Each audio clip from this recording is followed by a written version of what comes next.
নমস্কার, welcome to সাত্ত্বিক রান্নাঘর। আজকে আমি বানাবো মোচার চপ। মোচার চপ বানানোর জন্য আমি এখানে কিছুটা সেদ্ধ করা মোচা, তার সঙ্গে দুটো সেদ্ধ করা আলু ম্যাশ করে নিয়েছি। মোচার চপ বানানোর জন্য আমি এখানে মশলার মধ্যে নিয়েছি কিছুটা হলুদ গুঁড়ো, কিছুটা লঙ্কার গুঁড়ো, কিছুটা লবণ এবং ধনে গুঁড়ো, জিরে গুঁড়ো, গরম মশলা গুঁড়ো আর এখানে আদা লঙ্কা বাটা।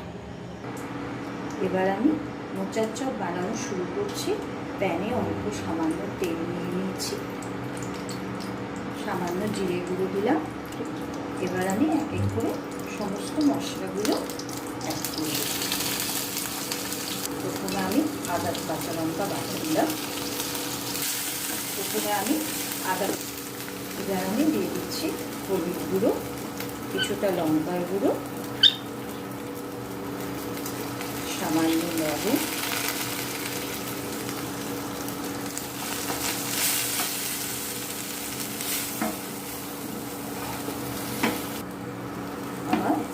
এবার আমি সেদ্ধ করা মোচাটা এর মধ্যে অ্যাড করবো।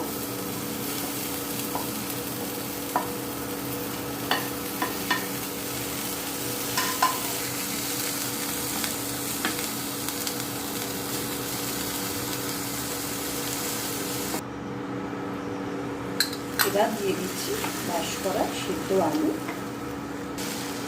এবার দিলাম কিছুটা ধনে গুঁড়ো, জিরে গুঁড়ো,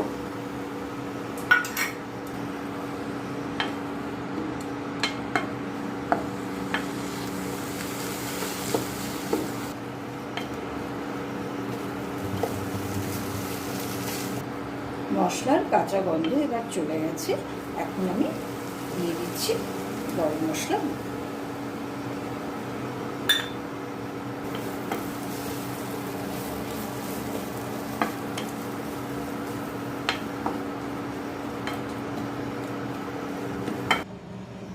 এবার আমি চপের ব্যাটারটা বানিয়ে নেব। এর জন্য আমি নিয়েছি 2 কাপ মতো বেসন। এতে আমি অ্যাড করলাম অল্প একটু সুজি। এবার একটু দিয়ে দিচ্ছি হলুদ গুঁড়ো।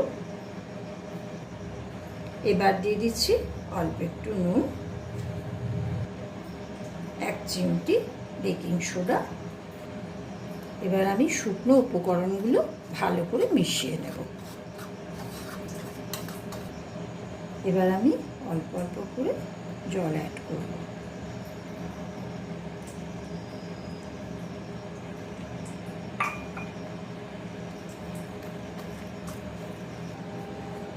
আমার ব্যাটারটা তৈরি হয়ে গেছে। এখানে পুরটাকে আমি চপের শেপ দিয়ে দিয়েছি। এখানে আমি প্যানে তেল গরম হতে দিয়েছি।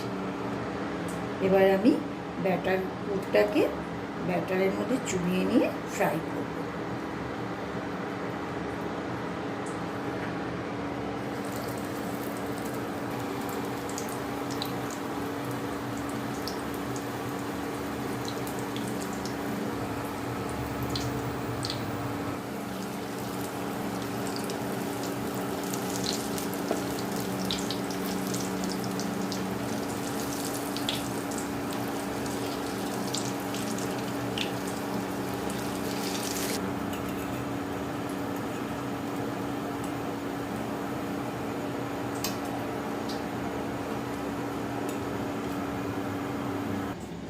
আমার মোচার চপ বানিয়ে রেডি হয়ে গেছে।